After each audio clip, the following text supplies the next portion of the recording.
आजकल हर तरफ ओलंपिक्स का चर्चा है।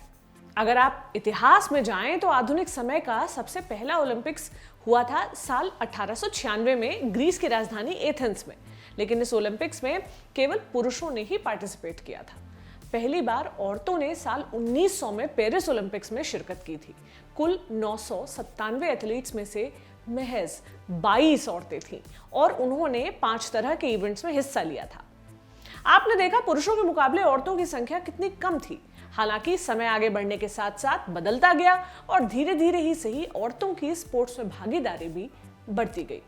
हाँ, अभी भी पुरुषों जितनी भागीदारी नहीं हुई है, लेकिन फिर भी हालात पहले से बेहतर होते दिख रहे हैं। टोक्यो ओलंपिक्स को जेंडर बैलेंस्ड ओलंपिक्स कहा जा रहा है। olympics.com वेबसाइट में ये सारी जानकारी दी गई है जो हमने अभी आपको बताई है। मौजूदा ओलंपिक्स में जितनी औरतें हिस्सा ले रही हैं या ले चुके हैं, उनमें कई कहानियां ऐसी हैं जिन्हें सुनकर हम और आप काफी कुछ सीख सकते हैं। हम ऐसी ही 7 महिलाओं की कहानियां इस ओलंपिक्स को से लेकर आए हैं जो आपको जिंदगी जीने का असल मतलब सिखाएंगी और आपको इंस्पिरेशन से भर देंगी। इन 7 कहानियों में से आखिरी कहानी हमारे देश की एक खिलाड़ी की भी है। पोस्टर बॉयज के बारे में आपने बहुत सुना होगा, लेकिन ये 7 औरतें आपकी और हमारी पोस्टर गर्ल्स होनी चाहिए। तो देर किस बात की, सीधे मिलवाते हैं आपको इन महिलाओं से। नमस्ते, मेरा नाम प्रतीक्षा है और आप देख रहे हैं द ऑर्डिनरी शो। सबसे पहले बात करते हैं अमेरिका की 24 साल की जिम्नास्ट सिमोन बाइल्स के बारे में।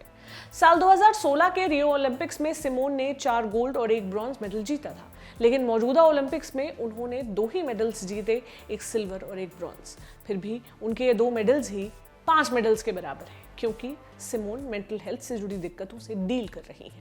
पिछला हफ्ता उनके लिए काफी चैलेंजिंग था। टीम परफॉर्मेंस के फाइनल राउंड को उन्होंने बीच में ही छोड़ दिया था, क्योंकि वो अपने दिमाग और शरीर के बीच कनेक्शन नहीं बैठा पा रही थी। तब उन्होंने अपनी मेंटल हेल्थ को प्राथमिकता दी और कंपटीशन से नाम वापस ले लिया। एक हफ्ते बाद 3 अगस्त को सिमोन ने बैलेंस बीम कंपटीशन में हिस्सा लिया और ब्रॉन्ज मेडल अपने नाम किया। एएफपी की रिपोर्ट के मुताबिक ब्रॉन्ज जीतने के बाद सिमोन ने कहा, इस खास ओलंपिक एक्सपीरियंस को मैं हमेशा चेरिश करूंगी। सबने प्यार और सपोर्ट दिया, उसके लिए थैंक यू। ये ब्रॉन्ज मेडल मेरे लिए सभी गोल्ड मेडल से ज्यादा अहम है, क्योंकि पिछले 5 वर्षों में और पिछले हफ्ते में मैंने काफी कुछ झेला है। मुझे अभी खुद पर गर्व है। सिमोन आज एक सफल जिम्नास्ट है। उन्होंने 6 साल की उम्र में जिम्नास्टिक्स की प्रैक्टिस शुरू कर दी थी। कम उम्र में ही काफी सारे मेडल्स जीत लिए। हालांकि सिमोन का बचपन इतना आसान नहीं था। फेसबुक वॉच ने सिमोन पर एक डॉक्यूमेंट्री सीरीज रिलीज की थी जुलाई की शुरुआत में, सिमोन वर्सेस हरसेल्फ इस टाइटल से। इसमें सिमोन ने अपनी लाइफ के बारे में काफी चीजें बताई थी।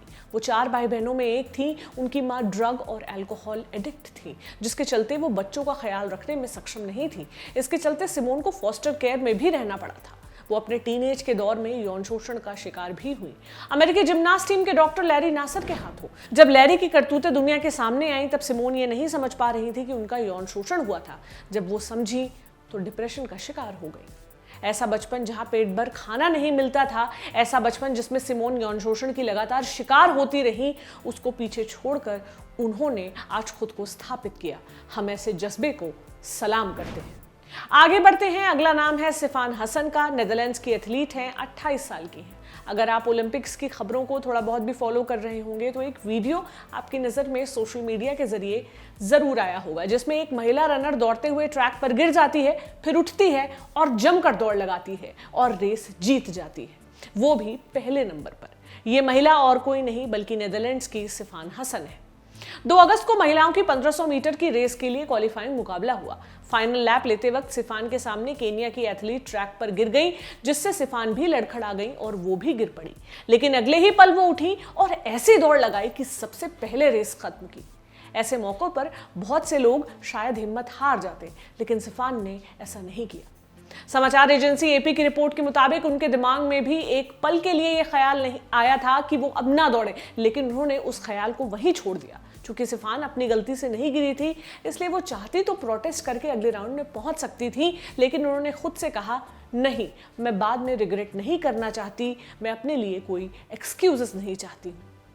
1500 मीटर रेस का फाइनल मुकाबला कल है। वहीं 2 अगस्त की बात करें तो सिफान जब गिरी उसके 11 घंटे बाद वो दोबारा ट्रैक पर थी 5000 मीटर के फाइनल मुकाबले के लिए। गिरने की वजह से उनके शरीर में चोट लगी थी, लेकिन सिफान ने यहां भी हिम्मत नहीं हारी। ऐसा दौड़ी कि सीधे गोल्ड मेडल जीत लिया। इन 2 रेस के अलावा सिफान महिलाओं की 10,000 मीटर की रेस में भी हिस्सा ले रही है। सिफान के साथ हुई यह घटना हमें बताती है कि एक नाकामी आपको हरा नहीं सकती। हिम्मत बनाए रखें और आगे बढ़ें। इसी के साथ आपको हम मिलवाते हैं आज की लिस्ट की तीसरी महिला से, जिनका नाम है मेरी हाना। ऑस्ट्रेलिया की घुड़सवार हैं, टोक्यो ओलंपिक्स में हिस्सा लेने वाली सबसे उम्रदराज महिला हैं। इनकी उम्र 66 साल की है। मेरी घुड़सवारी के ड्रेसाज इवेंट में ऑस्ट्रेलिया की तरफ से 6 बार ओलंपिक्स में हिस्सा ले चुकी हैं। टोक्यो ओलंपिक्स 6ठी बार थे। हालांकि मौजूदा ओलंपिक्स में मेरी कोई मेडल नहीं जीत सकी, लेकिन इस उम्र में घुड़सवारी करने के उनके जज्बे को देख हर कोई हैरान है। मेरी की हिम्मत यहाँ खत्म नहीं होती। वो तो 2024 के ओलंपिक्स में भी पार्ट लेने के लिए तैयार है। द हिंदू की रिपोर्ट के मुताबिक अपने इवेंट के बाद उन्होंने कहा था, मुझे नहीं पता कि मैं अपने साथ और क्या करूं। मैं लंबे समय से यही माने घुड़सवारी ही कर रही हूं। देखो, ये ऐसा शानदार स्पोर्ट है जिसमें पार्ट लेने के लिए आपका जेंडर या आपकी उम्र मायने नहीं रखती। मेरी से जब पूछा गया कि क्या वो 2024 के पेरिस ओलंपिक्स में भी हिस्सा लेंगी, तो उन्होंने कहा, हाँ बिल्कुल, केवल 3 साल की ही तो बात है। अगर मेरा शरीर कमजोर नहीं होता है तो मैं वाकई पेरिस को अपना लक्ष्य मान रही हूँ। भले ही हाना ने कोई मेडल नहीं जीता, लेकिन वो कहती हैं कि ओलंपिक्स में पार्टिसिपेट करना एक अच्छा एक्सपीरियंस था। हाना की कहानी हमें सिखाती है कि age is just a number. आप किसी भी उम्र में अपने सपने पूरे कर सकते हैं। इसी के साथ हम आपको ले चलते हैं अपनी चौथी कहानी की तरफ, जिसकी हम बात करने जा रहे हैं। उस महिला का नाम है ओक्साना चुसोविटिना। 46 बरस की हैं और बेहद फेमस जिम्नास्ट हैं। उज़्बेकिस्तान को रिप्रेजेंट करती हैं। टोक्यो ओलंपिक्स में भी ओक्साना ने हिस्सा लिया और इसी के साथ वो किसी ओलंपिक्स के जिम्नास्टिक्स में हिस्सा लेने वाली सबसे उम्रदराज महिला बन गई। मौजूदा ओलंपिक्स ओक्साना का 8वां ओलंपिक्स था। 25 जुलाई को वर्ल्ड फाइनल इवेंट के लिए क्वालिफाइंग मुकाबला हुआ, जिसमें ओक्साना क्वालिफाई नहीं कर पाई और इसी के साथ उनका जिम्नास्टिक्स का इंटरनेशनल करियर खत्म हुआ। जब वो 25 जुलाई को जिम्नास्टिक्स का फ्लोर छोड़कर जा रही थी, तब कई सारी जिम्नास्ट उनके पास आई और उनके साथ तस्वीरें खिंचवाई। इनमें से बहुत सी तो ओक्साना के 22 साल के बेटे से भी छोटी थी। ओक्साना ने अपने पूरे करियर में ओलंपिक्स मुकाबलों में जर्मनी को भी रिप्रेजेंट किया था। हालांकि अब वो उज़्बेकिस्तान के लिए कम्पीट करती हैं। भले ही टोक्यो ओलंपिक्स में ओक्साना का सफर जल्दी खत्म हो गया, लेकिन जब वो फ्लोर छोड़कर जा रही थी, तब कई लोगों ने उन्हें स्टैंडिंग ओवेशन दिया।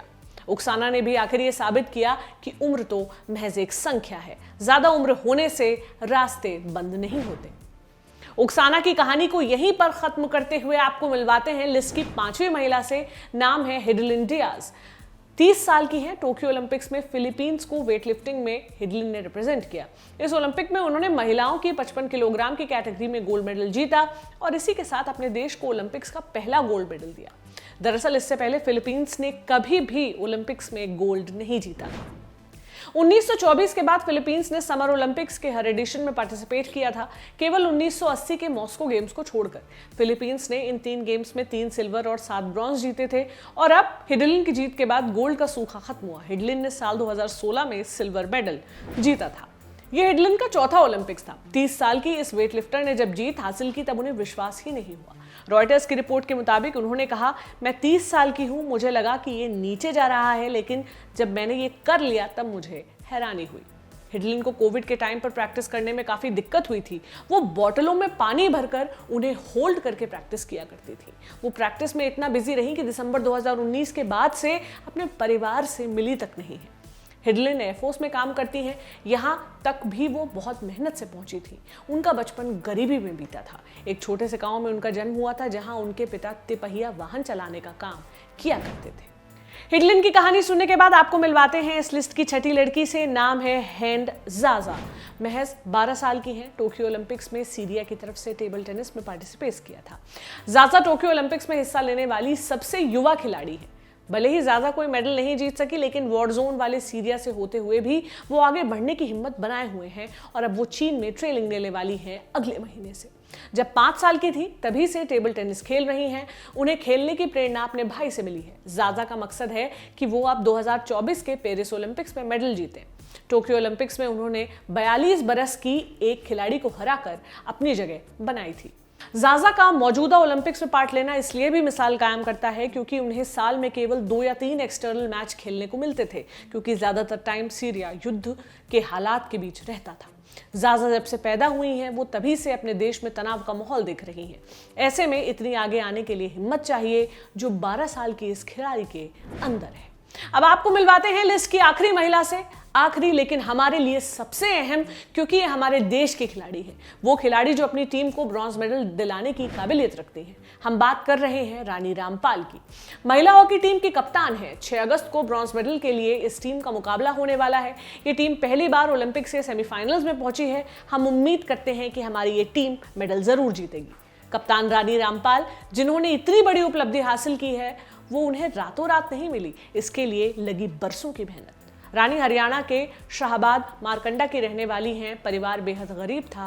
पिता घोड़ा गाड़ी चलाते थे, दिन के मुश्किल से 100 रुपए कमाते थे। किसी तरह घर वालों ने स्कूल में रानी का दाखिला करवाया था। जब 6-7 साल की थी तब स्कूल से आते जाते वो खेल के मैदान को देखती थी। लड़के वहां हॉकी खेलते थे, उन्हें वो खेल अच्छा लगता था। रानी ने अपने पिता से कहा कि वो भी हॉकी खेलना चाहती है। रानी का परिवार चूंकि गरीब था, दूसरा तब लड़कियों का हॉकी खेलना बहुत बड़ी बात थी, इसलिए पहले तो पिता ने मना कर दिया, लेकिन फिर रानी की जिद के आगे घुटने टेक दिए। किसी तरह शाहबाद हॉकी एकेडमी में उनका दाखिला करवाया गया। द वीक को दिए एक इंटरव्यू में रानी ने बताया कि कई बार उन्होंने हॉकी छोड़ने के बारे में भी सोचा, क्योंकि उनके परिवार के पास उनकी कोचिंग के लिए पैसे ही नहीं थे।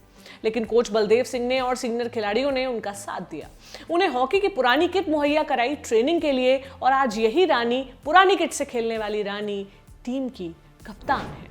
रानी की कहानी हमें सिखाती है कि हिम्मत मत हारिए, अगर जज्बा है तो रास्ता जरूर मिलेगा। ये थी आज की 7 इंस्पायरिंग कहानियां। मगर जाते जाते एक और घटना हम आपको बताना चाहते हैं। ये ऐसी घटना है जो हमारे देश के कुछ लोगों की घटिया मानसिकता को दर्शाती है। हमारी महिला टीम टोक्यो में देश के लिए इतनी मेहनत कर रही है, तो यहाँ हमारे ही लोग इन खिलाड़ियों के परिवारों को परेशान कर रहे हैं। दरअसल भारत की महिला टीम की सिल्वर और गोल्ड की उम्मीदें टूट गई हैं। ऐसे में पूरा देश दुखी तो है, लेकिन देश में कुछ लोग ऐसे भी हैं जिन्होंने भारत की इस हार के बाद खुशियां मनाई। जश्न मनाने वालों ने हॉकी प्लेयर वंदना कटारिया के परिवार को निशाना बनाया। वंदना हरिद्वार के रोशनाबाद गांव की रहने वाली है। 4 अगस्त की शाम को भारत अर्जेंटीना के बीच सेमीफाइनल मैच हुआ। मैच में भारत 1-2 से हार गया। खबर है कि मैच के तुरंत बाद कुछ लोगों ने वंदना के घर के बाहर पटाखे छोड़ दिए और फिर कपड़े उतारकर डांस करने लगे। इतना ही नहीं, इन लोगों ने परिवार के ऊपर जाति सूचक टिप्पणी भी की। ये तक कहा कि वंदना की जाति की वजह से टीम हार गई। एसएसपी अबुदई कृष्णराज एस का कहना है कि परिवार की शिकायत के आधार पर 3 लोगों के खिलाफ केस दर्ज किया गया है। SC एक्ट के तहत भी केस दर्ज हुआ है। एक आरोपी की गिरफ्तारी भी हुई। ये था हमारा आज का शो। आपको कैसा लगा हमें कमेंट सेक्शन में जरूर बताएं। आप अपना ख्याल रखें। शुक्रिया।